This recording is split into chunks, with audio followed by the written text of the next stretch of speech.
Hello everybody, welcome back to Wappelville. Got something that we've been wanting to paint actually for GWiz a few weeks now. And we got one of these guys prepped up. This is one of the War Elephants, Golden Company War Elephants. It's from Song of Ice and Fire, right there.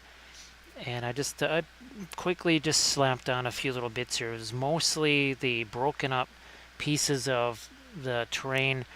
The building's from Stoneworks, that's the Green Stuff World molds, and then there's actually a little bit of, there's some sculpey stuff over here, just nothing crazy, kind of making it look like the elephant might have busted his way through a building, I don't know.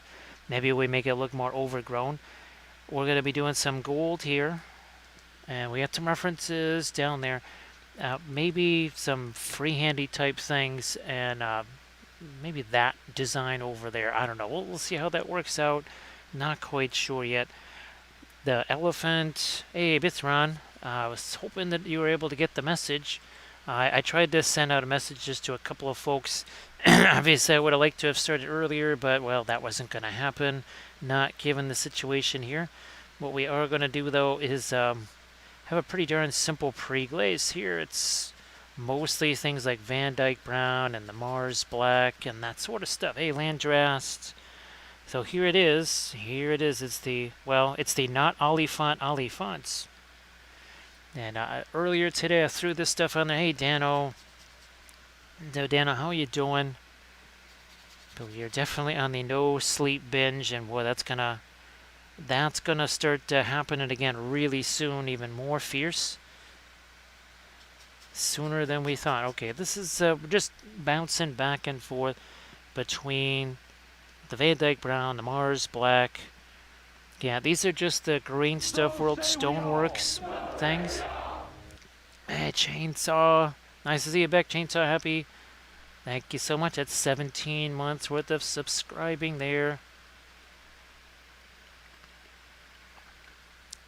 Thank you so much, Chainsaw. Well, I could use that too. Could definitely use me some of that. And now I might have to get me another container. I wasn't sure what to expect. The only thing they had was the Kraken. It was the black spiced rum. And I wasn't sure what the difference between that was and just regular spiced rum, but it seems like that goes actually better with the cranberry ginger ale and stuff than the regular spiced rum did. So unexpected. I think we're all caught up. I think we're caught up there. So I was gonna try to assemble anyways one of those ships, one of the new Armada ships from the Northern Alliance, but I got as far as opening the box and, well, snipping off a few of the vents and gates, and that was about it. But then these showed up, so oh, here they are. So this, I believe, this will be the next army painting series right here, because you can see there's a chance for doing some freehand on the shields or whatever, and we wanted to do gold on the armor, right? So what are these Golden Company swordsmen? Yeah, we'll be doing these guys. Again, I had a bunch of stuff that I wanted to do 3D printing wise, but that's not going to happen, and I might as well just at least try and get another series going. I try to spread things out. I didn't necessarily want to have, a GW and a Song of Ice and Fire thing kind of back to back, but that's kind of how life is going to be here. Alright, so Megan, yeah, sorry that was kind of last minute. I just, well, pretty much the way things are going to be here, I won't know I'm streaming until I'm actually streaming. And that's certainly going to be the case, well, at least for the next probably 2 weeks or so. No doubt about that. So again, what I'm trying to do is just throw in some of this darker stuff. We will certainly get in with all the golds and everything. I did actually start to throw in a little bit of the brown matter over here. Not tons, just a little bit. What we'll do is we'll wipe some of this away. Then we're going to do a little bit of dry brushy thing with the Indian yellow over the top of, well, the gold areas. Here, you know what? I'm gonna actually grab a little indigo because I don't know reasons, whatever. A little indigo over there. Yeah, and Megan, of course, congrats on the completion of that. Now, Megan, I know you don't have that up on the Instagrams there, but if you wanted to show some of the dwarfs off there in the chat, I mean that's quite the accomplishment. I know, boy, of all the people glad to see that in the rearview mirror. I mean, you are definitely welcome to see that. Be out of your way, right? What do we want to do here for that? What the heck? We'll just stick with this. And it can be sort of absorbent because it's Sculpey.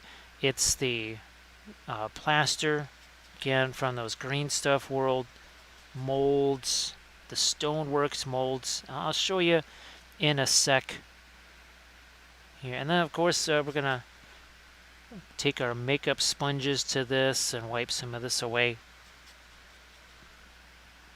Just we use also the Luke's APS. I think it was the rubble. Yeah, it was the city rubble or something like that. Same stuff I've used for some Moria bases. Well, by Lemon, I'm glad that you have been able to start out with the oils there. Now, have you just been trying them a few colors at a time to kind of get yourself, or what would you say, kind of attuned to them? Or have you kind of gone in more full blast, and hopefully you were able to find some good miniatures to kind of start out with there. Doji, nice to see you again.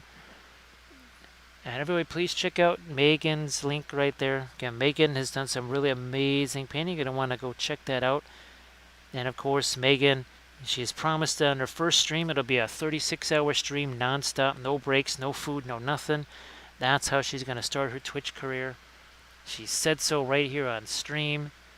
So there's our LA5. Now you can see there's some parts, see like here, or it's already not super glossy. Now, last night's stream was this guy right here. This is a 3D print from Diwali, and we pretty much did the same type of pre-glaze here. You can see we sort of worked in some warmer colors over here, right? And then we actually worked in some cooler colors in the armor. A little bit different with the Oliphant because we want to have that gold armor. So again, this is from Diwali right here. Really fun doing this little orky here. Man, look at this. Yeah. Geez, it's completely dry. Oh yeah, less than 24 hours ago. Heck, we were still painting this thing at 3, 4 in the morning. We were still painting this thing at 4 something in the morning. So yeah, this is only about 20 hours, maybe, if it's that much. Let me see. So I'm glad that you're doing well there, Doji. As Megan says, the first and also the last giant commission. All right, let's get some of these here sponges out here. Actually, hey, Dano, if you wanted, wow, look at this. If you wanted to post your links, now we got a few people in the chat and such. Dang, man, I'm telling you, that Mars Black, that's got some oomph to it, huh? Well, I mean, so does the Van Dyke Brown, but my goodness, that's more than I expected to be kind of left behind there. I'm not going to complain. Not going to complain at all, but gee whiz, look at that. Man, oh man. Hey, Valfera. Well, buy lemon, that's a fantastic plan. That's a great plan. They just kind of work your way into it a little bit here and there. So Valfera, of course, the information that I sent you the other day, well, there's changes coming now, so yeah, I'll have to shoot you another message with, well, I guess updates. Let me see. There we go. Everybody, please check out Dano's latest sculpt. That is a really amazing thing, and Dano's got a new fantastic project that he's working on. Get back to my sponges here. So you can see there, I mean, there's paint coming off of there. There is some paint coming off of that. Now, I'm not going to do so much, especially around the periphery of the base, until, well, pretty much right towards the end, I would say. Because, well, reasons, right? Gotta hang on to this sucker. There's no way I could get him onto one of my little dead jars. He's a little too big for that, so we'll just have to hang on to him this way. A little more here. Take away some more there. And then we'll try and get back in with that Indian yellow in some of these other areas. Especially these bits, that. Not so sure about these. I think we'll just have to kind of hit those as we get to them. I don't think we can do our secondary pre-glaze on that. Now, I'll use this. I'll use this Indian yellow. Boy, it's some fresh Indian yellow out there. Maybe we even cheat a little bit and grab some Terra Rosa. And it's not going to really be noticeable. Wow, look at all that darker color on there. Holy smokes. But it should still make quite a bit of difference here. Let's do this. Maybe grab some more Indian yellow. And it is really just a dry brush. I don't want a whole ton of extra paint on this thing. That really wouldn't help very much at all. That's for sure. Now again, nothing fancy, just a dry brush. A little bit of this Indian yellow on here so that when we hit it with those lighter colors, it just starts. You'll see the transformation much more so. Oh, I forgot armor on the front of the legs. Almost forgot that. Yeah, Valfera. I also forgot that it's Friday. I've basically lost track of what day it is at this point. I have no clue what the heck day it is anymore. Unless maybe it's a day with an appointment or something like that, and that'll etch it into my mind. But other than that, nope, no dice. Hey, Dark Danigan, how you doing? So yeah, Dark Danigan, it's amazing that this thing's not even the size of a great beast of Golgoroth. It's kind of interesting. I don't know, maybe this is actually a little more appropriate size-wise, I guess. When you really think of a human size. Now, of course, I have opened up the box of Conquest stuff. Yeah, this is like the size of a Chihuahua in Conquest. That's about the scale of it's just ginormous. Oh my goodness. And obviously everybody said it was going to be bigger, and I said, okay, well, all right, it's going to be big, but I mean, it's practically 54 mil. Well, Megan, hopefully you get a chance to do that. It's time for some Radiant Gray. Everybody's favorite Radiant Gray. That's the Radiant Green and the Radiant Violet. That's just never going to get old. Here, let me make sure we're not scrolled anymore. There we go. Alright, let's just hit some of this stuff for now. Boy, look at how dark that's already getting. And yeah, just some simple stone. Well, I don't know if it's rubble or ruins. That I'll have to decide along the way. It's not like I'm going to be putting grass and flower tufts on here straight away. So we can sort of figure that out. Look at all that darker stuff that's already getting on that brush there. Won't be doing that on the ground. Probably just do some kind of ground cover there. I only could do it on the phone, which was just very inadequate. I went to the Woodland Scenics web store to try and find some more different colors of that flock, like the, what is that, I think it's called, boy, I forget what they call that, because I know the stuff we used on our trees was the fine leaf foliage, but there was some green flock, and I was looking around for flock on there, so I just didn't see it at all. Oh gosh, I'm gonna go a little warmer here even. That's the Radiant Violet. I'm gonna start hitting the Oliphant's skin here.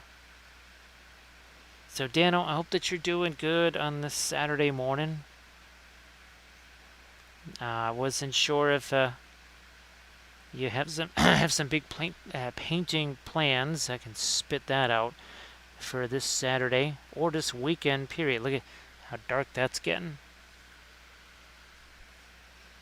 And we'll let some of those warmer colors mix in. So some of the Van Dyke brown, and also too some of that, if you remember, I was throwing some of that brown matter on the top of his head. So it's giving me a little bit of a warm color too. Now here, unlike our 3D printed stuff, there's some mold lines here, right? So our texture on the skin gets, well, kind of interrupted at least. But look at how dark that brush is now already.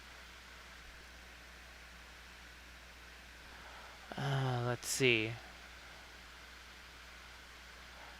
Great painters. Oh yeah, and everybody also please, like Shaza was saying, please check out Armored Wolf's.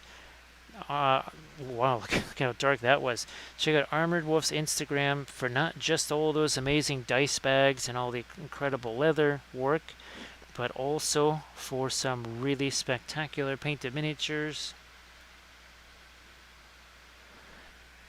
So Dano, yeah, you can, well,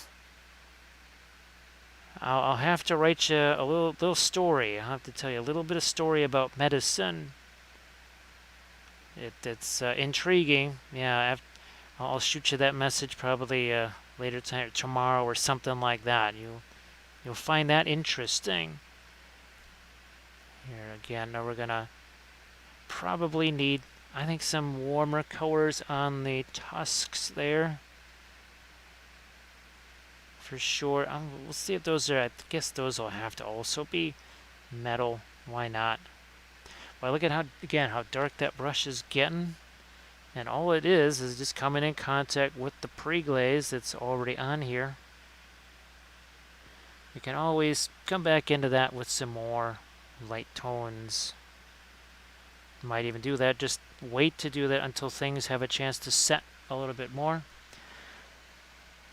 I'm going to try some here. So that is the Brilliant Yellow Pale. Some of the yellow. That's a Brilliant Yellow Pale and the violet mixed together. Tusks, right? Same over here. We'll be coming back to, I think, to get some additional darks on these tusks. But for now,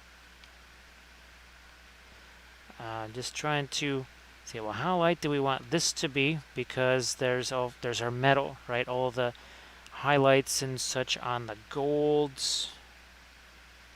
And we'll have to be treating those like we always do with our golds. We're going to have to get some areas that are almost orange, some parts that are almost green.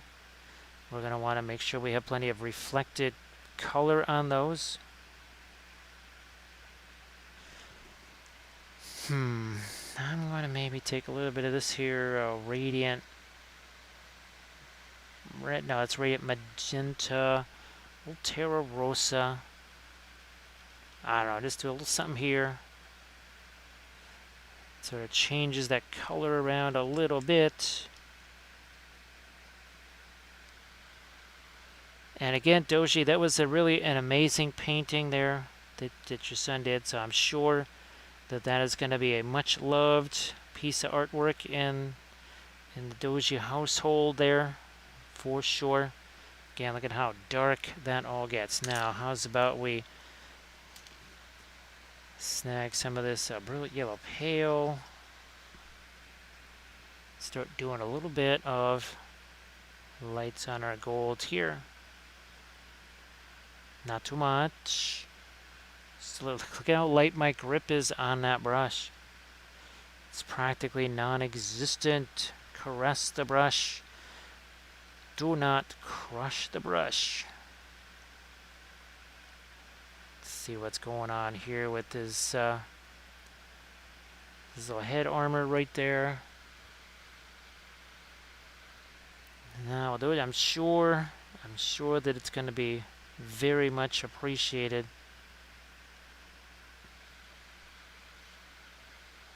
Let's see.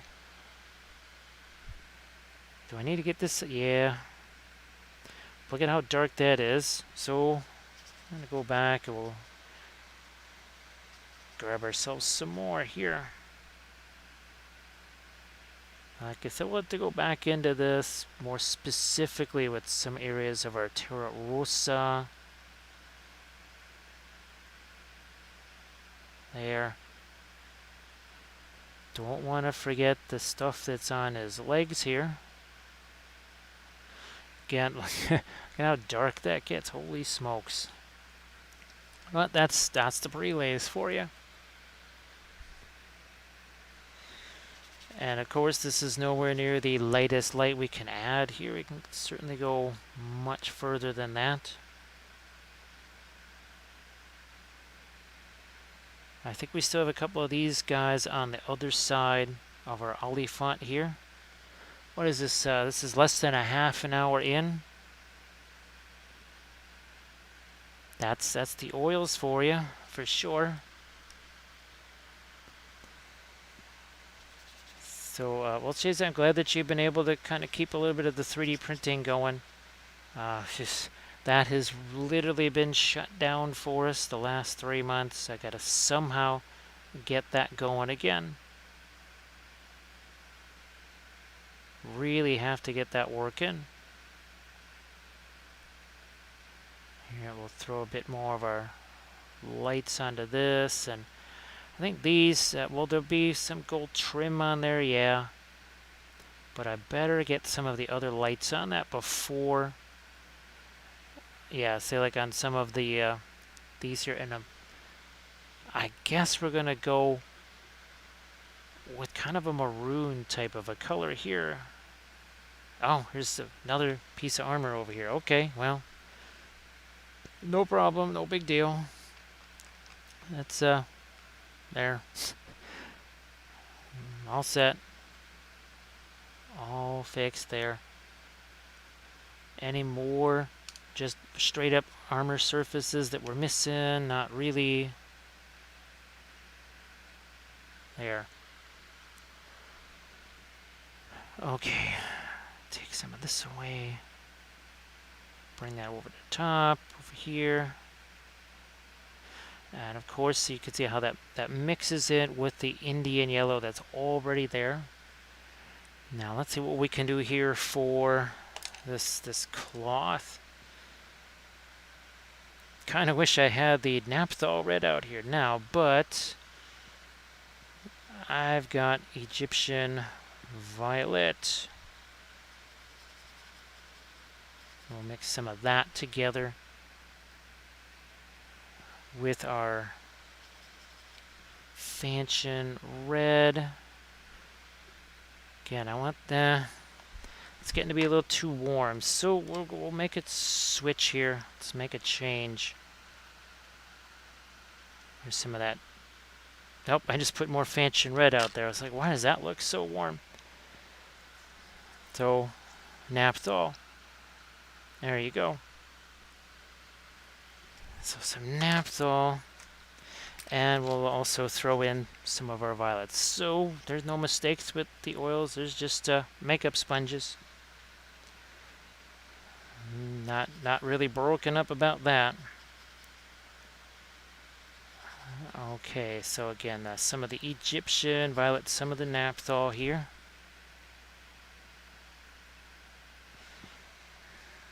Possibly even a little indigo working its way into that. Yeah, I think even more indigo. So more indigo here.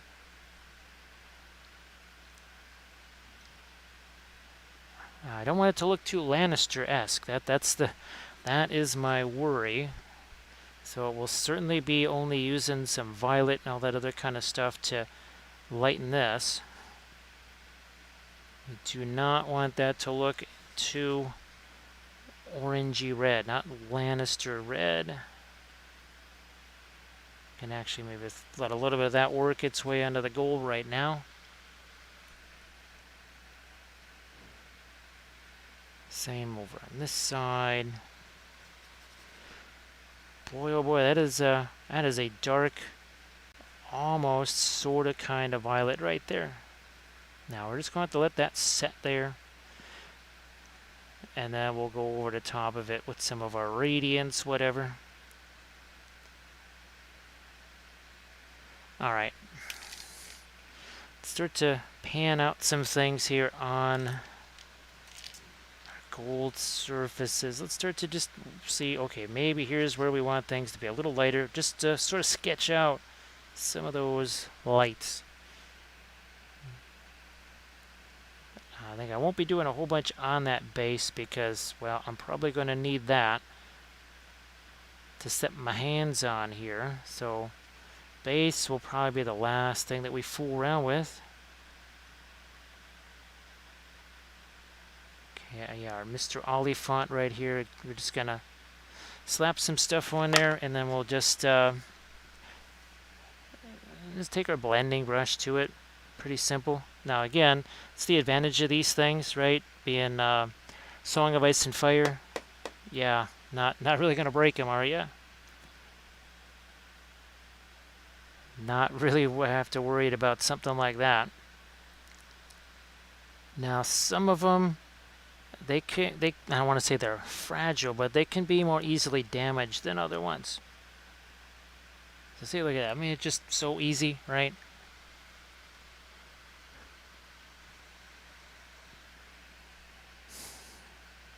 Maybe a little more light on the side of that. Here again, we're going to be working in some of our Terra Rosa into this. There's some greens for reflected light. That would be, think it like the elephant's skin tone or whatever. We'll work that in.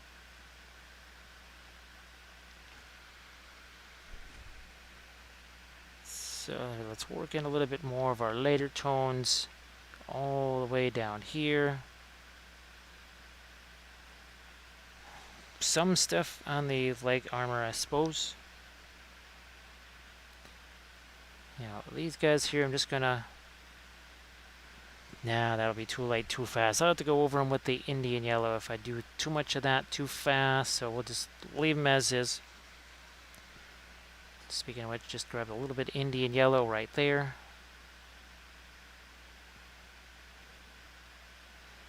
Okay, there we go. Those were too light, too fast. I want to have a little bit of the red in there. And again, that we're looking for that to be sort of a burgundy color once it's all said and done. You can see just how how careful I am here to get between the lines. Like I actually care. Don't really care at all. Not a big deal to me.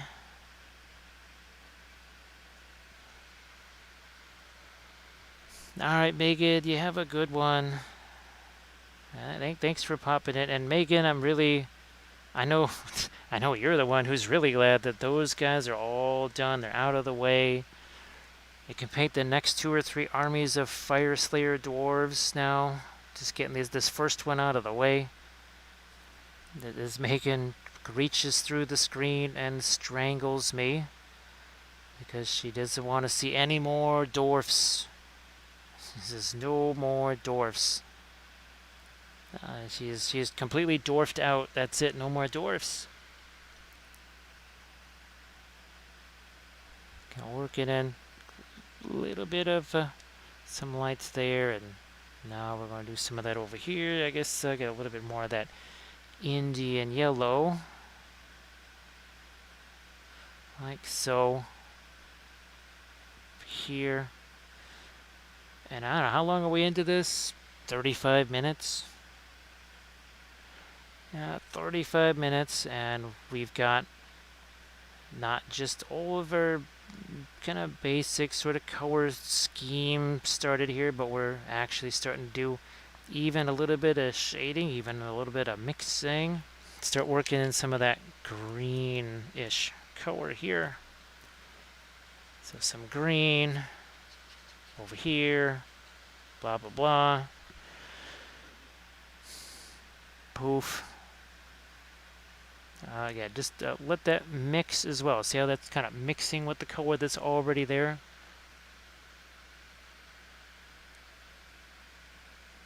Thanks, Armored Wolf. Thank you so much. Appreciate that.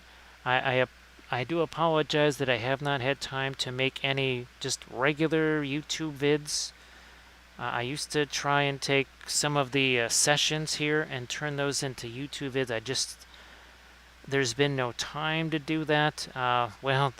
There was a little bit of a setback on the Surface Pro, unfortunately, because apparently that is the latest, greatest thing. It's been on back order again, and well, I guess I just kind of have to get a lesser one because if it continues to be on back order, we'll lose the discount on that, and well, the discount was significant. So it would be waiting even longer to have either more money raised or for me to raise money to put into it. So we might have to do with a little bit of a lesser thing there. I think it'll still make a big difference because then I could actually do things like, well, edit videos and not be anchored into the one workroom, because that's the big problem right now as we add some more green, especially right over here. And again, the whole idea behind this green is we got this gray reflecting onto our golds over here. See, not so much there because you see how it's kind of pointed up towards the sky. Now we've done some of this green stuff. I think we should get into some of our Terra Rosa. So Sheza, it's really great to have you in here. It's been quite a while. I know it's some weird start time, Sheza. I apologize for that. And Sheza, I hope that otherwise things have been relatively okay. It's on this side over here. Yeah. Brown matter. I'm going to use this. I could swear I had some burnt umber out here, but maybe not. Here, we're going to throw this on the tusks there. See, right over here. Boom. Just let that mix its way right on down that tusk. Boom. Super hard, right? Super difficult. Here's that Terra Rosa. I don't know, smidge of Indian yellow in there. Let's see what happens. Bam. There's some orangey golds for you right there.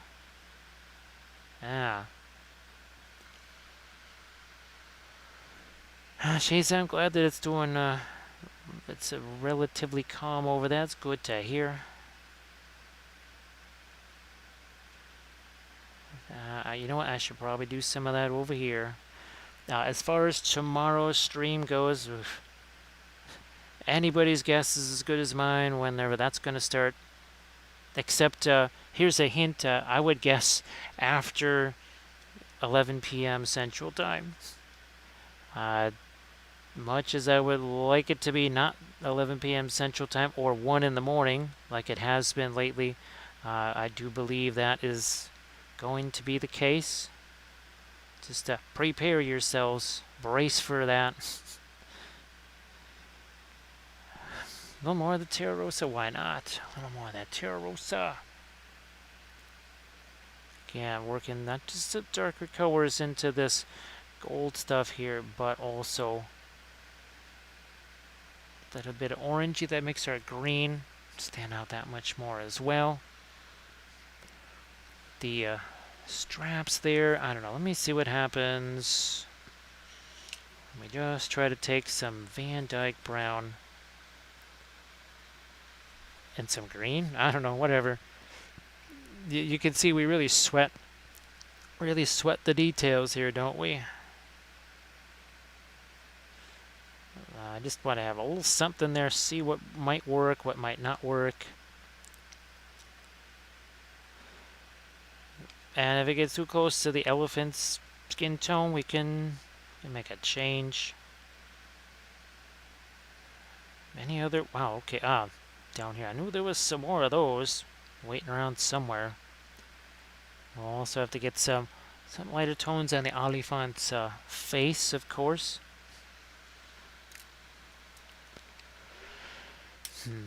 I might have to break out a new one of my little some of my new liner brushes here. Alright, we got pretty much straight up brilliant yellow pale. We're just going to thin this down a smidge here. Not too much. We don't want it to be a inline wash.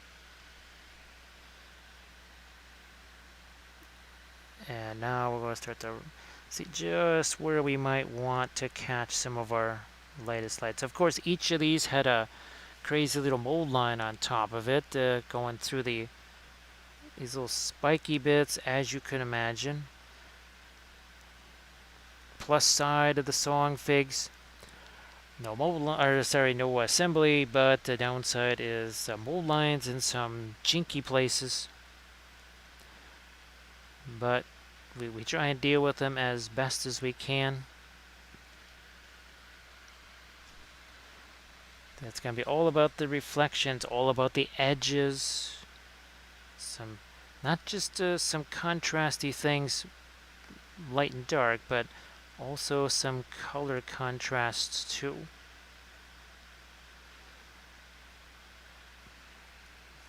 And it'll kind of depend. What do I want to do when it comes to things like freehand over here? There was something I was thinking I might do. I don't know how exactly much of that I might do here. Now, let's see if I don't have...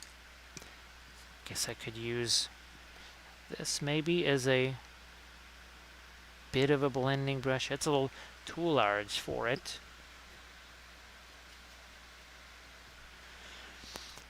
Now, I hope that you're able to, get to Dragon Con, be able to do that in the safest way that you would like to do it. Not have to be too concerned. And just be able to get there, enjoy the miniature painting stuff. Obviously, September also means the Rings of Prime series is going to be on. So we'll see how Rings of Prime goes. It really, at this point, I just kind of think, well, it's just going to be a TV show. They may do some things really well. They might do some things really meh. They might do some things really poorly. It's kind of how TV is these days. So that's probably what's going to happen with that. If you've heard me talking about it on the More Than Dice podcast at all, I almost wish that I could go back to my days of ignorance when I wasn't the walking Silmarillion. And of course, I think some of our puppet shows here they were coming up with a name, Twisted Middle-earth Theater, Demented Middle-earth Follies, whatever. But I think someone did come up with the Silly Marillion, and that was really, really good to be coming up with spontaneously there, the Silly Marillion. I think I'll probably just be throwing some thin line washes over some of that, I think.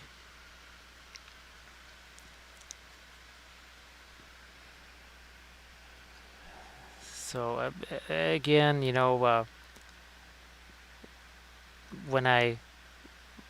if I see Return of the King, is it a huge detraction that I see Gandalf fooling around instead of seeing Imrahil saving the day there, rescuing Faramir and everything? It would have been neat to see, but again, somehow I managed to survive. And of course, at the time, I had no clue. I didn't know Prince Imrahil from Prince. I didn't know one from the other, so it wouldn't have mattered anyway. But now we don't quite have that little bit of advantage. All right, now here I think there should actually be some light caught over there. Same over there, yeah. I think we need some lights on top of this little design here. And then once we get this in here, I want to step away from the gold part and try and get some of that burgundy color on this. So again, blending brush, where are you at? There you are. Yeah, doing the little tap, tap, tap thing. Same on that side. It's not so much about blending colors, it's just taking, look at that, see that? Takes away all the nasty little brush strokes, they're all gone. All taken care of. Now, what do we want to do here? Not even going to bother cleaning this thing off. I will take, wow, look at this. That's going to be interesting. We actually just mixed the Severus blue in with the, not the Fanchon red, but the Naphthol red. That's starting to, yeah, it's starting to give me a little bit of a violet tone there. Less of a red, more of a violet. In some ways, this is not quite what I did for the, what the heck were they? The what were they called? They were one of the very first units to come out. The heavy cav unit. They were neutrals. I can't remember what the heck they were. The flayed men. That's it. I'll spit it out some. Wow, this is a really dark color. Doesn't look quite so dark on there. That is just a testament to how dark you can get with the oils. That this dark color here almost looks light. Looks like a highlight. Here, look at this next to. That's next to our actual light colors. Man, oh man. That's pretty wild to see. Now this is a slightly lighter. A little dirty little magenta, I suppose.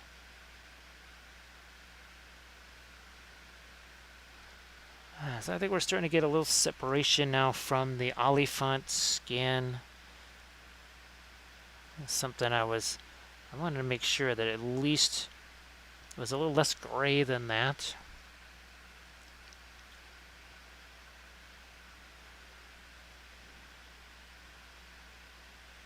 Yeah, a little more there, and poof.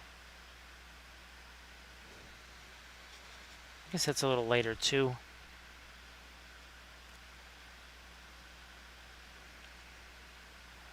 Here. Suppose could even mix a little, I guess, of the radiant blue there. No, I'll just stick with the radiant violet, I think, for right now. And of course, the nifty thing about the big old filbert brush here is that you can use the angle of it too. There. See? Look at this. It's almost like it's a nice sharp brush there. See that? Even though when it's this way, it's really huge. But look at that. See, we have a nice sharp brush there.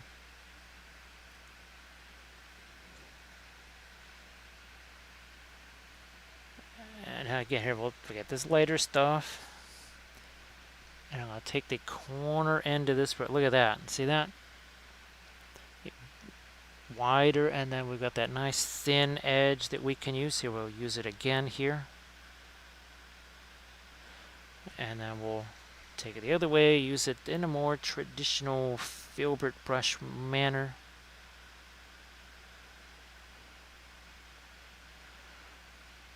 These areas down here may not try to really work those that much later, at least not initially.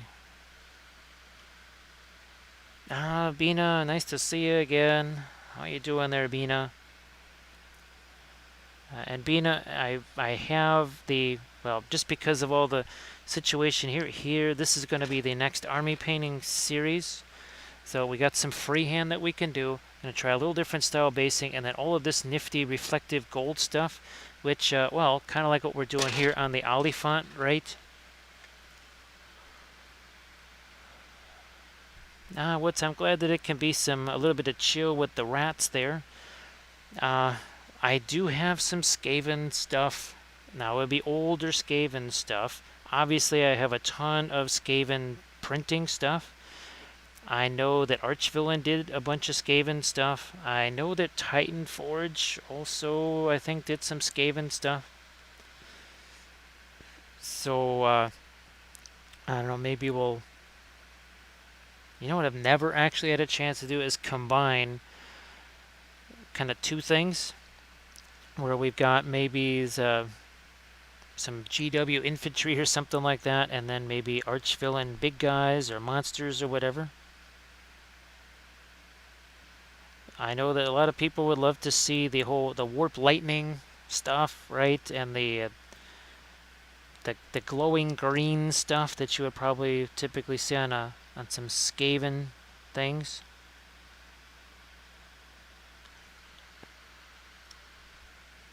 Got to get the other eye in there too. Don't want to forget that. Just throwing a little bit of the warmer color there. Nothing too crazy. All right. We were talking about doing some darker things, sharpening up some edges. I don't know. I'm going to start off here. We do have our Egyptian violet. Wow, that's still workable after all this time. Now I got my brown matter over here. We also have a big old piece of fuzz on that brush. We'll get rid of that. So Bina, I hope that you're doing well. And Bina, I don't know if you got to see, where's our guy from last night? So that was a print from Davale right there. Another one of the wargs. I had a blast. I had way more fun with that. That armor was really nifty. I was not expecting to have that much fun with it, I'll tell you. Ooh, wow, that's seriously dark right there.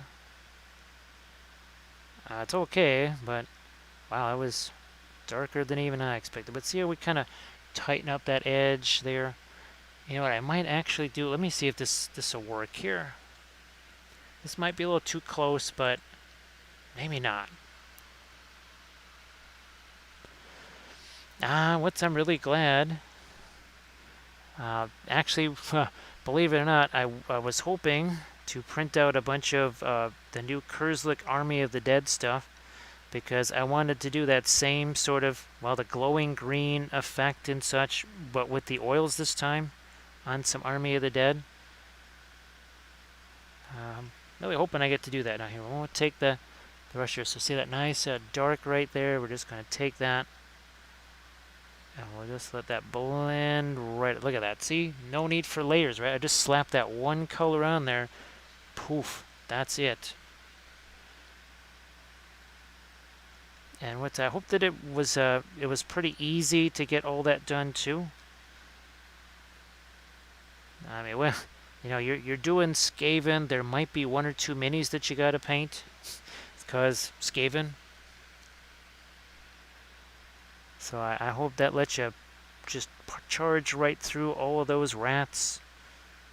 Boy, there was I was going to do a Warhammer Fantasy Army. It was going to be Pinky and the Brain themed. It was going to be lab rats in lab coats. They were all going to have pocket protectors. And obviously it was going to be, was it a plague rat themed army? Yeah, it was going to be a plague rat themed army.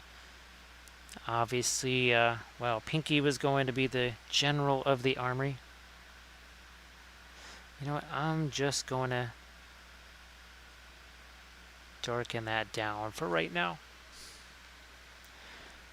Nothing special, just the brown matter and not the Naphthol red, a little bit of our Egyptian violet. We haven't actually used a lot of Egyptian violet of late. Well, that's almost criminal right there. So here's again more Some dark reflections in here.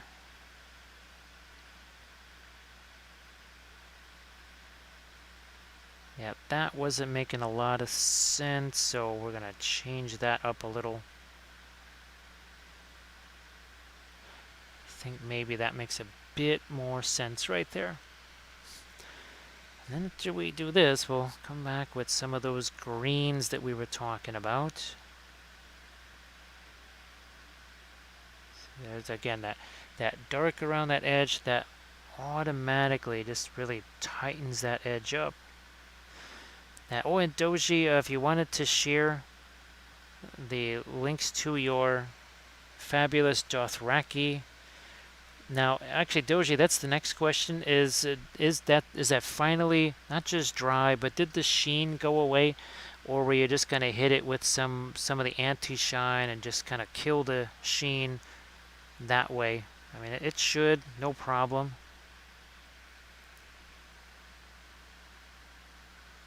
Yeah, that eye got a little bit wonky there. All right, let's do the same thing on this side here. Bina, I think it was really, really simple. Pretty much all I used was the Mars Black and the Van Dyke Brown. There might have been just a hint of indigo here and there, but I want to say for almost the whole thing, it was mostly just the Mars Black and the Van Dyke Brown. I did throw a little bit here and up here, the Brown Matter Alizarin. Oh, Brown Matter, sorry, that's still a watercolor thing. There's some more of that dark right up there. See, it cuts down on that edge a little bit.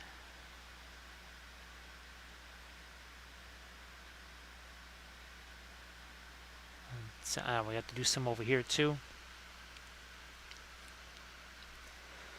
Doji, well, I know that also, well, you got the big birthday thing coming up there. I hope that all of the celebration plans work out exactly the way they're supposed to, of course.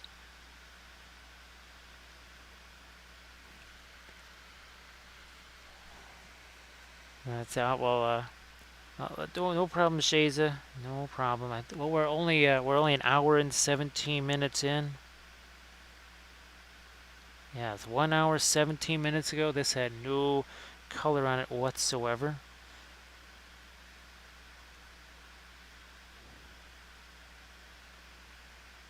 So I guess the other question about the Martells is were they a big deal in the TV show, or are they really more of a book faction? Because obviously the Song Ice and Fire game is really, it's very book centric, not so much about the TV show, which it gets confusing with the imagery, doesn't it, Doji? I don't know. Would you say the thing that's closest to the, well, not the movie, the TV show imagery would be the Dothraki, the Targaryens? I don't know.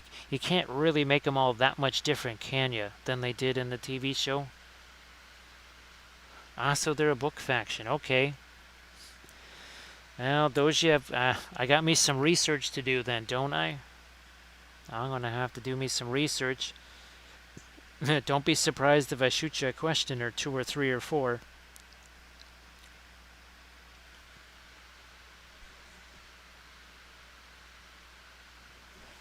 So yeah, Armored Wolf, as always, working on his birthday. Well, until some of these convention dates change to something a little bit more, I don't know, reasonable. Where Armored Wolf is going to be working very, very, very hard.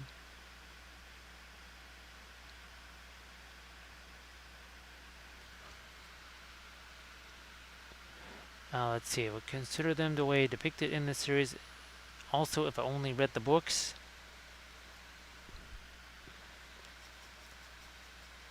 Oh. Yeah, this needs to be later too. I think, oh gosh, Doji, what were the, oh, look at that. See, light, dark, and then light again, but a different color of light. So it's got a little more yellow to it there. I think it was one of the Lannister units. and I think it was the King's Guard or something like that. And in the game, they're portrayed as just basically, well, everything is white. Their shields, their swords, their armor, everything is just white. And they were portrayed differently in the TV series or something like that. That was really confusing for me because I went to look up reference pictures and they didn't look anything like they did on the box. And that's when Jim said, well, just make them look like walking toilet bowls because everything is white. I'm going to try and get me some of this, again, greenish reflected light here. That should help that look more like metal, reflecting colors too. So in the series they had more of a goldish look to them. That's what I remember. I remember looking at that and thinking, oh, okay, I'll just do lots of gold on their armor. And then I saw the box art stuff, and then I asked them about them, and they said, no, we want them to be more of the white. I mean, it was interesting. It did give me a chance to do some tutorials on, well, painting white with the oils. Oh, there we go. That is not just green, but also a little bit lighter there too. Think about it's reflecting the stuff on the ground there, basically. All right, Doji, thank you so much, and thanks for the heads up on the martels there, because that you just put some thoughts in my head, and now I can think about the basing. And Doji, remember that one texture roller that we have that kind of has an Arabic theme? Obviously, I'll kill the writing part of it, but I think the pattern. Yeah, actually, oh, Doji, that's really good news. Yeah, I've never had a chance to use that roller yet. I don't think we filmed a single basing episode with it. So that's going to be really cool. Oh, thank you so much, Doji. Appreciate that. Oh, again, the green over here. Maybe even a little bit more. And this is the radiant green. We're just going to put some of that in right over here. Yeah. I mean, we could still get some lights into that as well, but here, let's get a little bit more of our green into this. Seriously. Little bit more green there.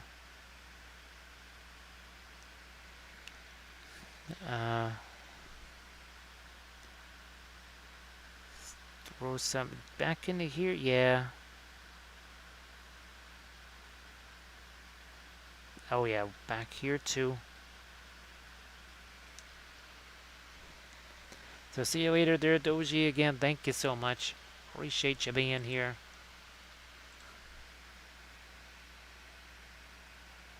A little bit of that green on the underside of this.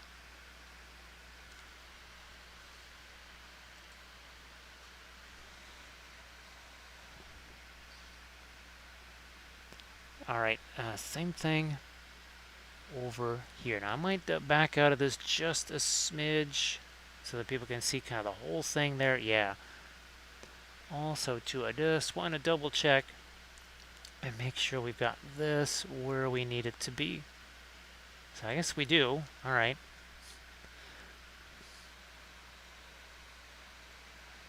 I'm going to double down on that green. I don't think I need to lighten it anymore. Finally, I think I've got about the level of green that I want. Well, as far as the light or darkness level of it, I was getting a little too mid-tone. Have a little more light on. I think that's what's working. Hey, Red Point, nice to see you. Welcome back. Hope that you've again had a nice, maybe had a nice Friday. Maybe got to do some painting. And, well, I hope you got something fun planned for the weekend. Maybe playing some games. I surely would enjoy that.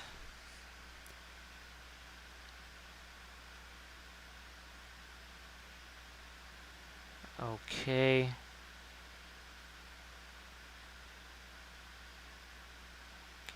fix too.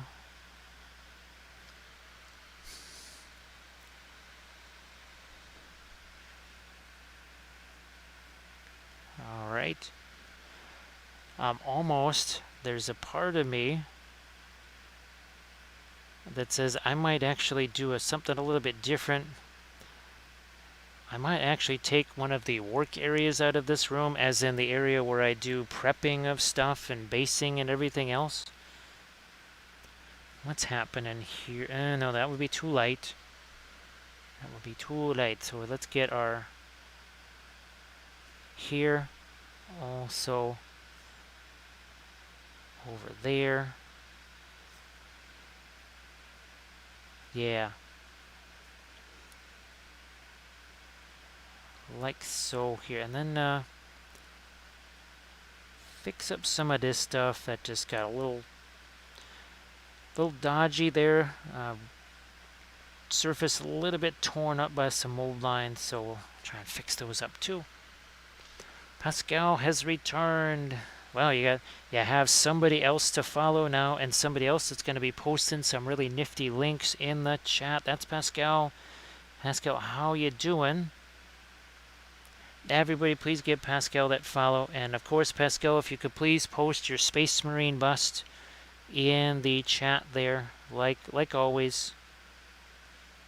It's a really amazing thing. I know you were working really hard on all of the different textures and obviously, well, you're weathering that sort of stuff, but really trying to get some nifty textures in there. And I think you're able to take advantage of that larger size and really put in some nifty extra details there. So Pascal just had a long. The dog just walked the human for quite a long walk, so the human is probably tired. But the human still has to post that Insta link there to the fabulous Space Marine. And there it is. So everybody please check that out. And again, kind of take a closer examination on that and look for the textures there, because Pascal was really, really trying to import some nifty textures onto that. Because even on a smaller miniature, you want to try and get some texture on it. But when you have something larger like a bust like that, and of course Pascal, if you look at his stuff, he does all kinds of really nifty large-scale sculpts, and that is always that extra little juice that Pascal's looking to get into his artwork there. Like the latest piece where you had the fairy with the wings. There was obviously color, your lights and darks, all that is very important. But Pascal was also really, really, really focusing hard on some different type of textures on that, and that's what gave it a lot of depth. So you want to check out that piece too. You know what we got to do? I think we still have to lighten something right here. So say I just plop that on there. I don't know. Give me a brush, any blending brush. How's about this? Whatever. I don't care. The sword fairy, yes. Alright, so we get this big old blob right here. Look at that. I'm just going to go tap, tap, tap. Done. See that? Look at that. The old plop and push. And guess what? We're doing it again. Blammo. So, okay. There's one brush you can say, what the heck did you just do there? And I said, what I just did was I set up this. Alright, look at this. Again, tap, tap, tap. See what we just did there? So, how many layers of paint you think that would have taken? Any other way? Or slap a little bit of color on there. You grab this cheap little junky brush and you go do do do do, and oh look, it's done. That's it. The push and smush. AD, I'm glad that you mentioned that, because I knew that you had one from, I think it was it earlier this week or was it last week? That, of course, well, as someone who is as big of an aficionado of chocolate-covered raisins as me, was bound to like that particular version of the saying. So thanks for reminding me of that, because I couldn't remember it for the life of me. But thank you so much for rescuing that, because my goodness, we can't have something quality like that go to waste. Hey, Tellies, how you doing? Hey, look, you have another person that you need to follow. So Tellies obviously does some painting streams too, but Tellies can be your guide, your sensei to all things MetaZoo. So Tellies is also going to post some links to some of his stuff, also some of his MetaZoo. So again, if you're interested in the MetaZoo stuff, let Tellies be your guide. Boy, Pascal, I was able to, especially with the larger brushes and some of these slower drying acrylics, I could do that. But here it's just at your leisure. Oh, and here's the other fun thing, Pascal, and we've learned this in our army painting series. So, okay, here we go. So this guy, right, you know what the heck? Let's just have some fun here. I'm just going to go bloink, bloink, and we'll just do this on the shield here. So, so this is all dry color here. That's all dry. Now I have an option. I could just take this. Look at this. Look at that. Watch this.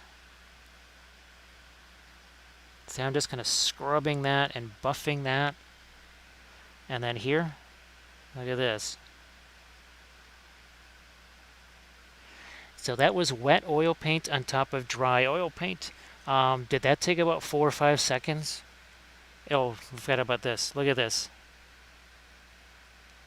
Wet oil paint on top of dry oil paint. Yet look at how we were able to blend that.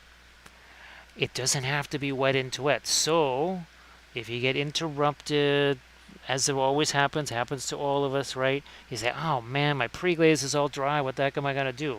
Well, fear not. Look at this. Huh? Is that not cool or what? Oh, no problem, Pascal. So yeah, this is just a junky craft brush here. I don't really recommend these. A couple of reasons. First of all, you try and put these in something. Obviously, one of these that gets bent. The other thing is, as you can see here, my hand's got paint all over it. So you got to clean one end. This is going to get all over your hand, and you, AD, you'd be amazed at how often you forget that you've got a big chunk of paint sitting over here. And then you go to do something else and you go, oh, wow, yeah, well, that wasn't good. So, yeah, they were just some cheap thing that I got somewhere. But obviously they work really well. But yeah, look at this here. That took a few seconds and that was on dry oil paint. So this could be acrylics. That doesn't have to be oil paint there. You could say, okay, well, what if I just got dark acrylic primer? Well, guess what? Boom. You hit it with the oils and do that. Now, Dano, was there a particular miniature? Oh, hey, Dano, I know you already posted your dreadnought in there, but maybe post your dreadnought again, because I think that's another really good example of kind of what we were just showing here, especially what you did with all the different armor plates and stuff on that. Boy, AD, remember when we tried to get those, remember the little, the little candy rings, right? Except I couldn't even fit that thing around my pinky finger because unfortunately my hands are just too big. Yeah, the only thing I could have done with my thumb is try and glue a little palette on there. But remember the thumb palette, AD? I suppose, well, this is our palette now, right, AD? Because you saw, we almost don't even need the thumb palette anymore. It's right here. Kind of surprising to me, actually. Boy, let me see if I can get some Terra Rosa down here. Also, Indian yellow. All right, here we go. Because there's just, this is a little too boring down here. Not much. There we go. That was just, we were looking a little shy on some color down here.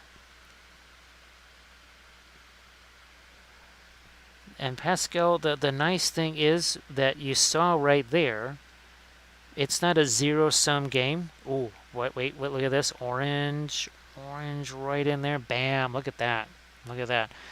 So just, you could figure, all right, maybe this is my acrylic zenithal, or whatever the heck you want to call it, right? Then you could just plop some oil paints on there and do what we just did. I mean, kind of nifty, right? And everybody, please check out Dano's picture, their post there about that dreadnought, because you'll see some of what we were just talking about, and you've got that kind of in a finished result there on Dano's post. So please go check that out. I think that'll have some valuable info for you. Ooh, you know what we should do here? We haven't done one of these. I'm thinking film noir. Especially after I had that little bit of orange there. Alright, let's do this thing. Let's go over here and let's go. I think, yeah, we definitely have we have our values in there, but all of a sudden you lose. There's no greens, there's no grays, right? There's none of the, no Terra Rosa, no magentas. Look at how much more contrast. Again, this is color contrast. See the oranges there, that kind of stands out. These grayish greens kind of sink that. Look at that. See grayish greens down there. Then we start to get some more of the orange back up here. Now here's again, we're using the Filbert brush as a bit of example. Let's do a little bit more of that over here too. Yeah, some of this lighter kind of magenta color on this side. Somehow missed out on this side here.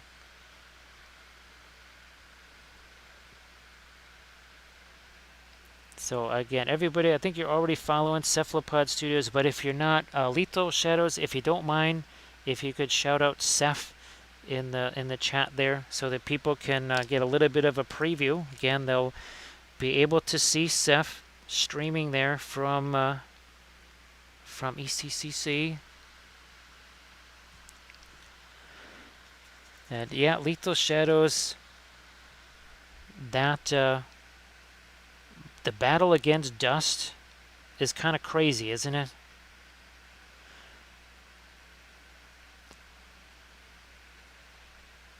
But actually, Lethal Shadows, I might, just because starting to realize that the circumstances we're facing here, as look at all those lighter tones, and I know there's we got a little bit of the shinies going on there. That's just the red. It's inevitable. Any red is just going to be like that. But the Lethal Shadows, I think I'm going to do a different setup here in this room. I think the basement as a filming area is just going to have to be abandoned for, well, almost in perpetuity here. So we're going to make a little bit of a change to perhaps expand even further the filming capabilities of this area. We'll sacrifice a work area for more filming up here. Ooh, that's even sweeter, being able to edge light those things. And again, everybody, please head on over to Lethal Shadows Gaming. Well, get lots of miniatures. Get lots of miniatures there. And also, too, if you're just looking for, well, let's say you want to paint some oils, right? You want to try them out on a miniature. You say, oh boy, I don't want it to be something that I really, really care about because I'm just starting to use them. You can get I just call it the pile of misfortune from Lethal Shadows there, because their quality control is super high. Things get rejected a lot, but their misfortune can be your good fortune. So you can get yourself quite a bit of slightly misprinted things. Just slightly. Again, their quality control is such that anything at all is just like, well, okay, that's no good. We reject that one. But you could use that for conversion. You could use it for testing out oils. So that's another thing you can do. Of course, AD, you know, for those of us here that and there's a whole bunch of us. Actually, very few of us in the chat.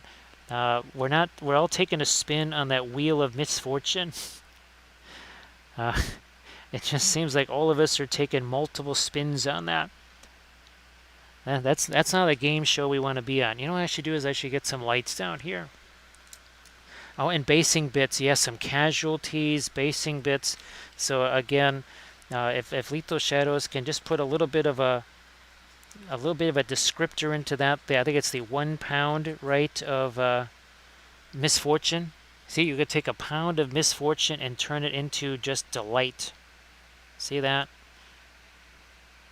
Now here, this was a case of taking misfortune and turning it into delight, because these broken bits right here, just if you're watching any of the tutorial videos that I did with this stuff here, let me show you here. It's not very far. Okay, this stuff. So the stonework stuff right here. Here's the bigger building. So all of these bits that you see on this base, when I cast stuff for that building, well, at least 1 out of every 3 things you cast has the potential to be broken to the point where you can't fix it. So I take those bits, I save those, and I use them for stuff like this. And we've been using a lot of this type of stuff for our basing lately. Oh my gosh, yeah. How many Lethal Shadows? Was it 36 hours to print those wings? I could be wrong. I'm sorry if my brain doesn't remember anything anymore, but I could swear it was 36 hours of printing on those. Because you're talking a 12-inch wing with extreme detail. Yeah, this you're not talking about FDM printing there. You're talking about extreme detail printing on a 12-inch wing. So the imperfect bits, everybody please go check that out. Again, take that misfortune and turn it into gold. Now here we're not going to be working on a gold. We got to do something here with these with his toes. Whoops, that could be getting a little too light. If it is, we can knock that down real easy. Now we could also do some dust here. Good grief, I still have to finish off the stupid base on that unit of Dothraki.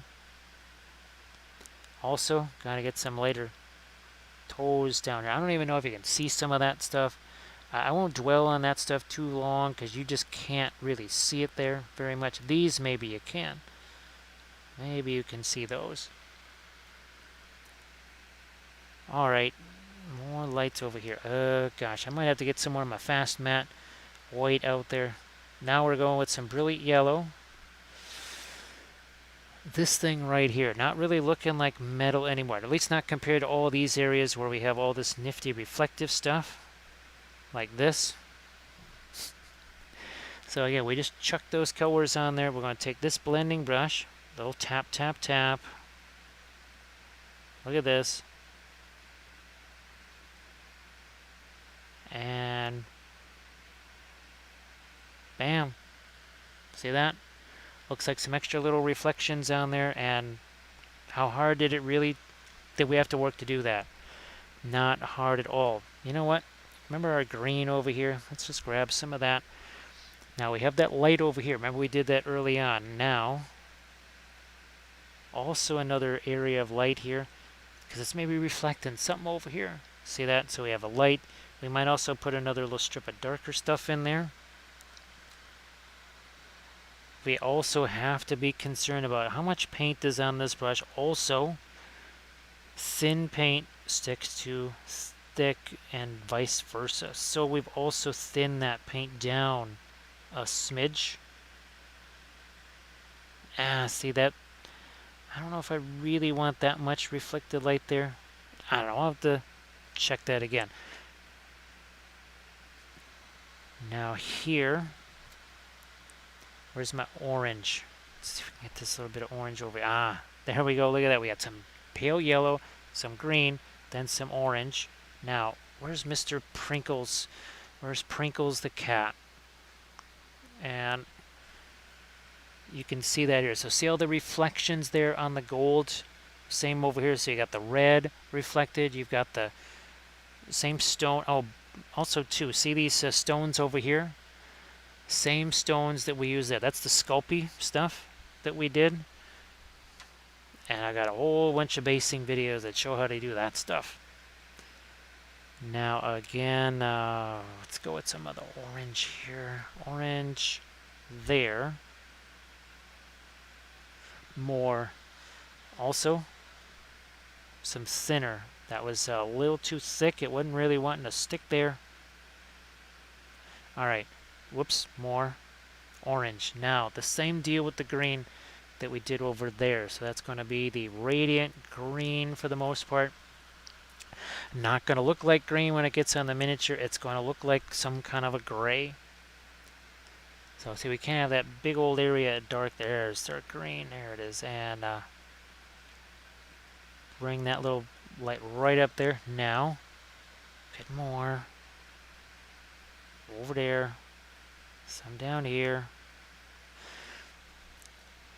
And again, this is the one where we have the pre-glaze is all dry, yet we just shoved some of that oil paint down there, took a blending brush, and see how soft we made those in about 3 seconds?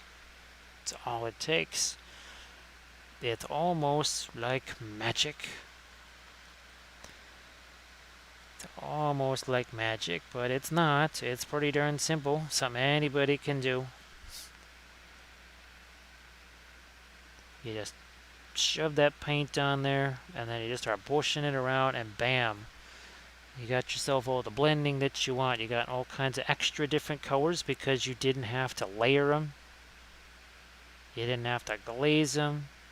You didn't have to do any of those things.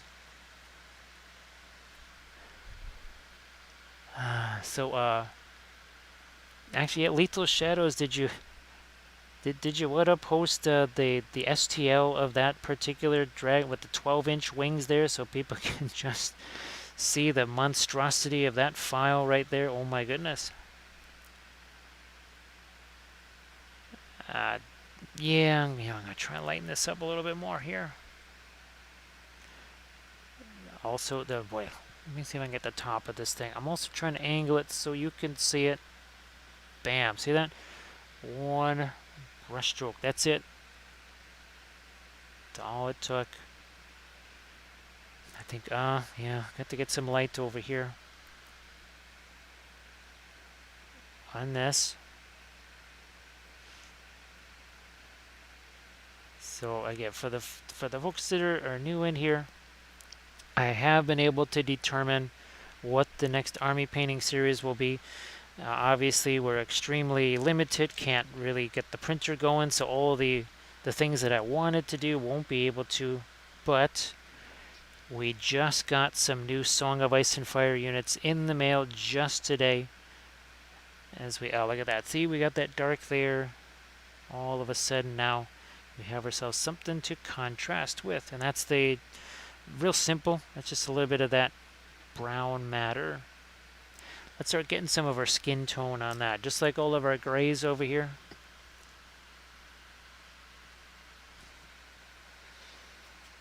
Alrighty, some grays over here.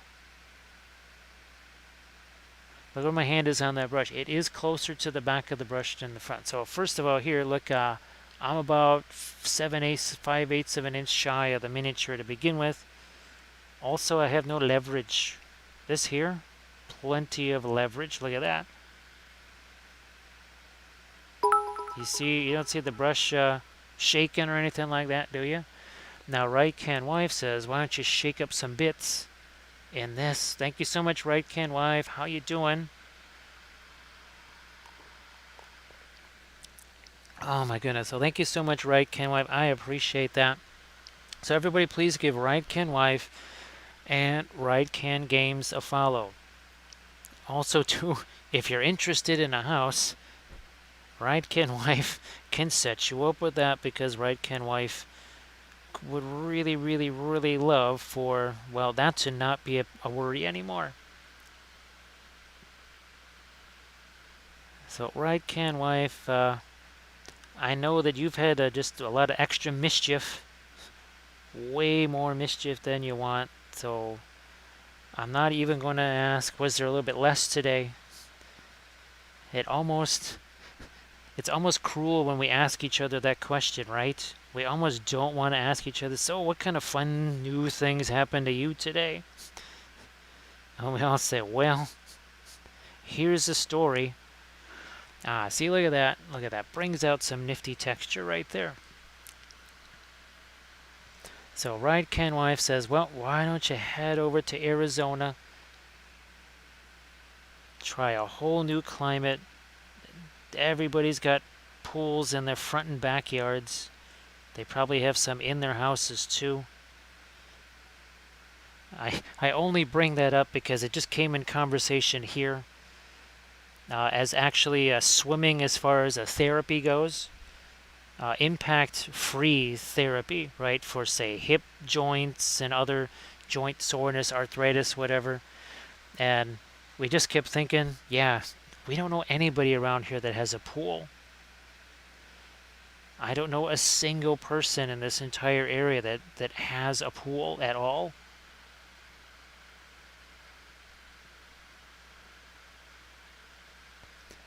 Right, Ken Wife, that's that roller coaster that we were just talking about, right? That's that total roller coaster, and actually I've just right here on stream just decided to basically scrap all of the plans that I thought I was going to be doing for all the studio stuff here, and I realized that since this is going to be a really long-term thing, kind of like, obviously your thing not going away tomorrow or next week or whatever, I had to say, well, if it's going to be like this for this period of time, is there a way to, well, not take advantage of it, but actually make something work? And I think we came up with something today. We just might have come up with something.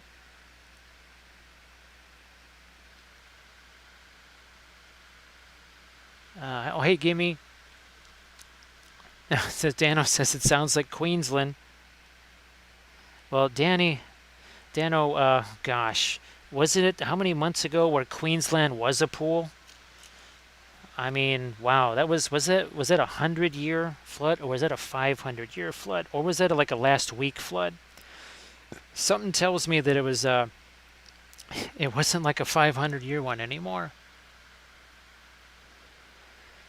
Right, Ken Wife, I only ever had a chance to be there very, very briefly years ago on a Boy Scout thing.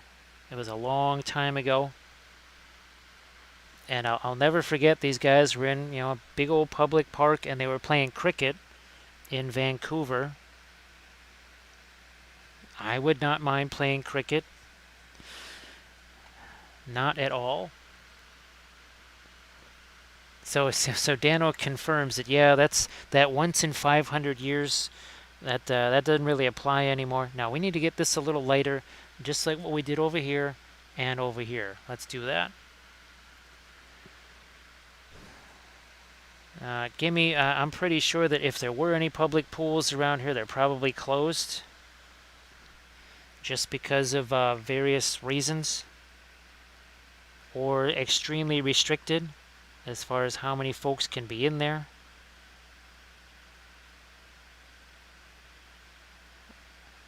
There is Hale Park, but I still have nightmares from day camp from years ago in Hale Park Pool, so I want nothing to do with that. I'm pretty sure they've redone it completely since I was a kid, but I'll take a pass on Hale Park.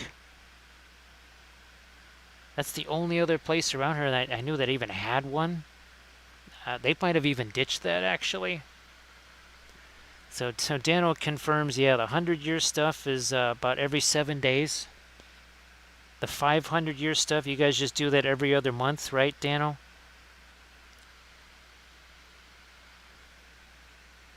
I just want to know, who they ask about that 500-year-old flood there.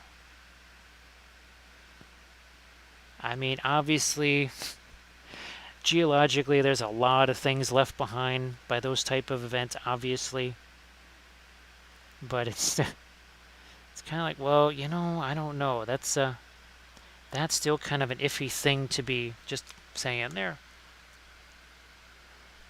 All right, this is going to be unified. We have to simplify this. We complexified it, but we had to be patient little hobbits. Patient hobbits. There we go. Bam, look at that.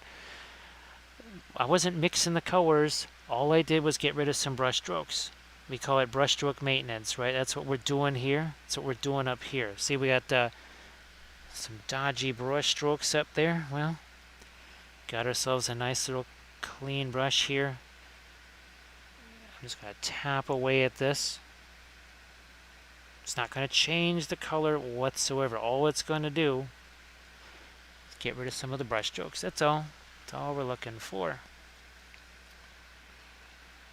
Over here, couple little taps, boom. Over here, same deal, couple little taps over there. This stuff, yeah, it's a little, well, the area itself is going to be rougher because some pretty intense mold lines went right through that. But it's the nature of the beast with this stuff. It's the trade-off. No assembly. It's also, I could just bash this thing on the table if I want. Nothing's going to happen to it. There aren't many miniatures you would just kind of casually do that to. But I can certainly do it with these guys. It's my favorite thing about Song of Ice and Fire miniatures. There's nothing to assemble. And if you drop them, no guarantee. I wouldn't stomp on them either. That's probably not a good idea. But most likely, absolutely nothing's going to happen to them. When you consider the detail that's on them, the no assembly indestructibility factor, and for the price point that they are, that one little down factor of the pesky mold lines, you can kind of deal with that. Now there's a couple of different types of sanding sticks that we use. Here we go. So you get a package of these. There's usually 20 of them in a pack, and they have all different grits. Also, you have things like this that are a little bit wider too. And then of course you can also, the metal files, maybe not as effective. They're more effective as kind of a finishing agent, not as a lead thing. You don't want to have that be your first thing that you use. You would much rather have the sanding sticks, which also work really well on resin. Well, they work well on resin miniatures, but also on 3D printed miniatures. So if I need to get rid of any little support divots or something like that, I will use, for sure, one of my sanding sticks on that. Somehow, we never really did get some of our light colors on these guys here. So see, Artemichael can, he's right there with me on public swimming pool. Woof. That's a factory of something. A factory is something that you don't want to own. Hey, Thranuel, how you doing? Oh, Thranuel, this just came in the mail, ironically enough, for today from Cool Mini. And remember we were talking about, just can't do any of the printing. So this is going to be the next army painting series. Gold armor, just like what we're doing here. And obviously we're going to have this this color here, this sort of burgundy color, and then obviously some of the freehand on the shields there.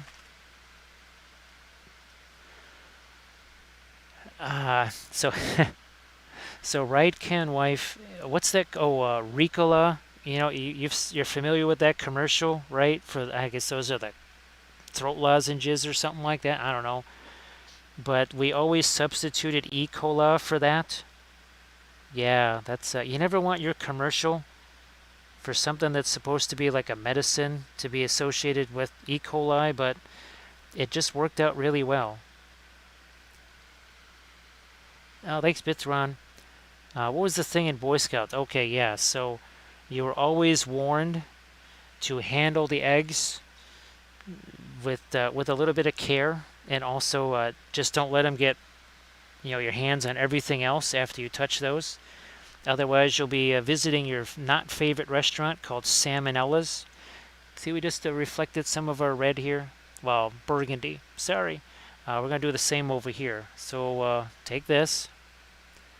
So see, we just got all that dark right there. Well, yeah, gold. It's not really all that dark, especially when it's right next to something like this. Look at that. See how we have that little bit of a red reflection there? I might... I don't know how light I want it to be. Nah, that's too light. What's happening right here? Yeah. Let's do the same over here. There we are. That's some more like it. But what are we missing here? We're missing a little cordon of light there. So that's easy enough. Poof. Boom. Blending brush. So see how that big old thing. Am I zoomed in all the way on this? No. Let's zoom in a little closer, so you can get a look-see at this a bit more. So what we're going to do again is tap, tap, tap. We're not doing this. We're going straight up and down. Let's make sure we don't have any paint on that. There we go. A little bit of tapping away. Now what happens? See how soft that just got, huh?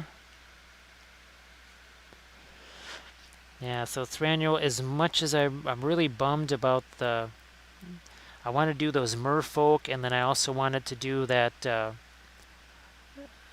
Army of the Dead stuff. Well, just circumstances not going to allow us to do that, so we'll do something else instead. Now, I'm tempted to do the red over here, burgundy, like we did here over here.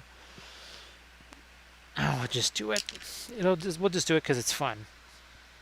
We'll just do it because it's fun. All right. We need some light over here. Ah, there we go. Bam. It's like, what's going on over here? Why does this not look so reflective like everything else? Because we were missing this. Not anymore. Oh, actually, little... might have overdone that, but maybe not. Well, it should be catching some light. You know what? You know what? This is what we'll do. If we do this, that will not seem so light. Ah, there we go. So now this has some round shape to it. Also, guess what? Take this, thin it down. Not so much. Don't want a pin line wash there, but this reflection, like so, and then right there. Oh, that's getting close to being too late. Here, let's get a little violet into this. Guess what? Right over here, that's still my pre-glaze. Seriously. These darkest colors in here, all that is, that's pre-glaze. That's from 2 hours, 42 minutes ago. Orge, how are you doing? Well, thank you so much for the kind words, Orge. That's appreciated. Hopefully this makes all this stuff just seem a little less scary, a little less daunting. You look at it and say, oh, you know what? I can do that. I can just plop some light colors in there, take another brush that no paint, and just smush it around and have a nice edge and then all that soft stuff. Because that's what I really want this stuff to be, is just less scary, less daunting. I mean, pretty much everything in our lives these days is, well, worrisome and daunting, if not scary and daunting. So how's about we make something not be scary and daunting? I don't know. I could certainly use that. Probably thinking there's a whole bunch of other folks that are right there with me, thinking, yeah, how's about we have things not be quite so crazy? This is one way, maybe, making things just a little less crazy, a little more easy, a little less effort, but still nifty results. Because, it's one thing to just go like, not really put in a lot of effort, but the other thing is to not a whole bunch of it, but still get the results. We all have a ton of other things to do. I mean, even, yeah, this is what I do for a living. Even when all this extra stuff wasn't going on, it was still, time saving was critical. Now you take it as a person who doesn't do this for a living, who has to say, well, okay, do I only sleep for 2 hours tonight and get that army done? Or get that bust finished for whatever contest? Or maybe you actually get to sleep a little bit and have a really nicely painted bust or army or whatever. Yeah, Red Point, somehow life in the universe are very efficient at cranking out the scary and the confusing and the daunting. They're not real good at the chill. They don't do the chilled out stuff very well. Let me see if I could just do a slight little thing there, and then of course here, maybe some texture on the skin. Actually, this is kind of reminding me of our Great Beast of Golgoroth when we did the rhino skin. And it was kind of like what the skin is that we're painting here on our Oliphant. Where's Sam? He's around here somewhere. Where's Sam? There he is. Look, Mr. Frodo, Oliphants. It's like, you know what? You're not as big as the Oliphants I remember. It's like, I will still end you. So, sorry about that. So Thranduil, they're not going to thicken with time. I mean, maybe over the course of 15, 20, 30 years. And even then, maybe not. The one thing that could happen is that the oil might separate a little bit. That's going to be with the cheaper stuff. Not so much with, like, say, the Williamsburgs. But the cheaper brands, that's the one thing that could happen is you get a little bit of separation. All right, Dano, you have a good one. So, Dano, if you want to, on the way out, post your Cults 3D there so that people can get some of your nifty basing stuff. And, of course, show off your super, super amazing dwarf bust. Because that's some top-notch stuff there from Dano. Here, let me zoom back out again on this thing. That's more like it. I got my Indian yellow here. What's interesting is, for as intensive a color as it is one of the most translucent colors that we use. You could paint this practically opaque onto something, and it's going to be transparent. I'm kind of counting on that now. Usually, that is not something we really are excited about, but here, it's something that actually is very handy. I don't utilize that gambit very often, but it can be handy. We're doing that here. I think I'll still have to come back in with some of our lights here too, I think. Okay, so this is again the Indian yellow. Yeah, there's a little thinner in there, but it's still essentially almost being painted as like an opaque. Yet it's super translucent. I know that doesn't make a lot of sense there necessarily, but we'll just roll with that. Alright, more of the, again, that's the Indian yellow here.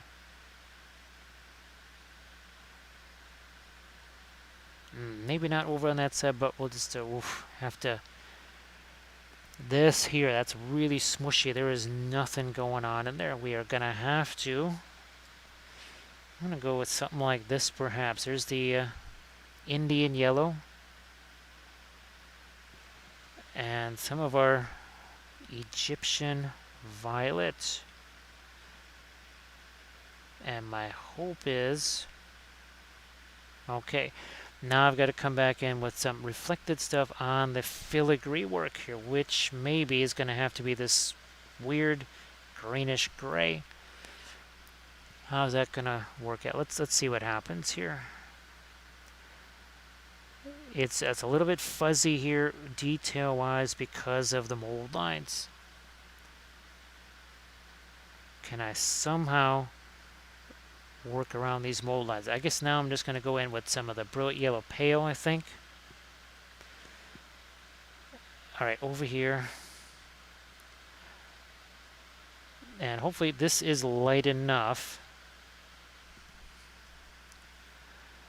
So it's some of these bits over here. It's just way too soft and smushy for as hard as like this one here. See, we got that hard edge there. Also that one, I need to do the same thing down over here. Can't make the paint too thin. Very light grip on the brush. Okay, that worked. Now, what about on the other side here? Again, try and restore some of the lightest lights, also some of the edges here.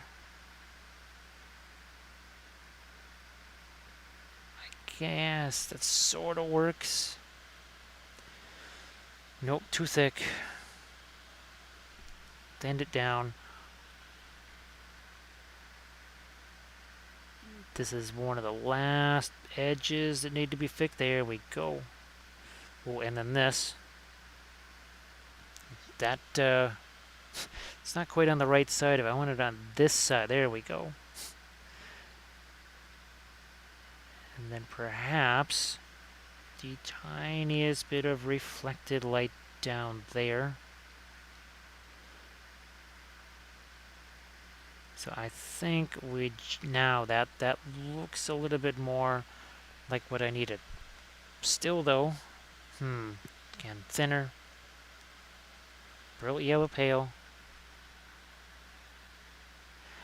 And now they have all of these little cut marks in it. Yeah, looks like they're working. Yeah, that's okay. This poof. Oh, good grief. We don't have much of a horizon line on these things. I think it might have been a raid just as I was about to do that or something. And that might have got distracted.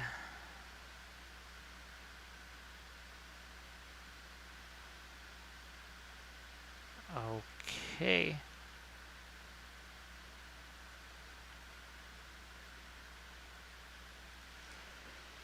Alright, faces and bases, you have a good one. Thank you so much. I think there's about a 120% chance that the Saturday stream was actually probably going to take place more on Sunday. So, yeah, the Saturday stream, in a way, is moved to Sunday. I do apologize again for these weird start times, but, well, maybe this treatment thing might actually, weeks from now, start to make a bit of a difference. My guess is it's going to take a couple of rounds before any real difference is seen. We could get very lucky. Now, actually, faces and bases, I still have to go see if, well, I know that Twitch somehow unfollowed me from Thunderdome Drew, so we gotta fix that, because apparently Drew is still streaming, and yet I get no notifications, so that's no good.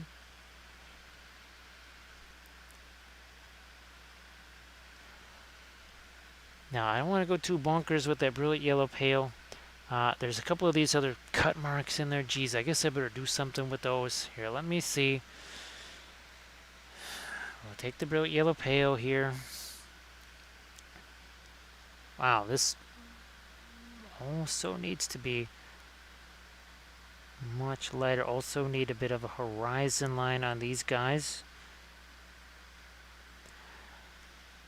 But here's where a couple of those slice marks are. I guess that sort of works. Maybe along the edges, that's okay. Yeah.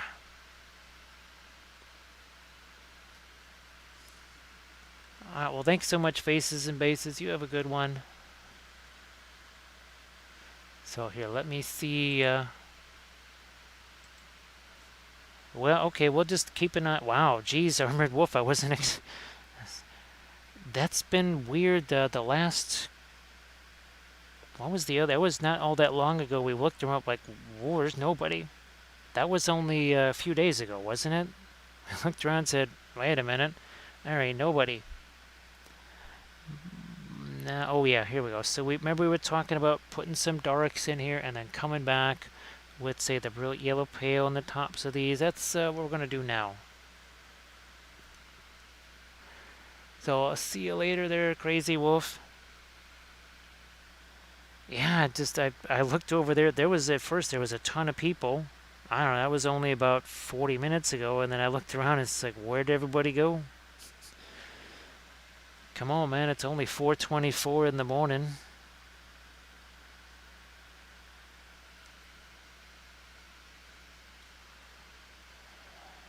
Alright, because I only saw the setting up stream, but we'll give him a couple of minutes to catch his breath, and then we'll ambush him, because that's what we do. That's what we do. All right, let's get a couple of more of these little lights over here. Who was it? It wasn't Drax. I know we did that to Drax a couple of times. We're just like, look, Drax started. He has one person. Here's 90 more. All at once. I wish I could remember who the person was that raided us. And Armored Wolf, you remember, it was, I don't know, maybe my third or fourth stream, and we got raided by 1,200 people, or was it more than that? It was well over 1,000 people. And I remember we thought it was bots or something like that, because all of a sudden we got 200 followers in about 30 seconds. I don't think I had the sounds going at the time, though, thank goodness. Yeah, like Arda Michael says, what exactly is time? Well, we know what it's not, Marta Michael. It's something we don't have, right? It's something we don't possess. Or if we do, we sure as heck don't have it for very long. Now, see, I'm trying to come back into this. That's that the Egyptian violet with a little bit of the Indian yellow in there to try and make it more of an amber type of a deal. So this up here is too much of the same. Too much same. We're going to try and do this to make it some different.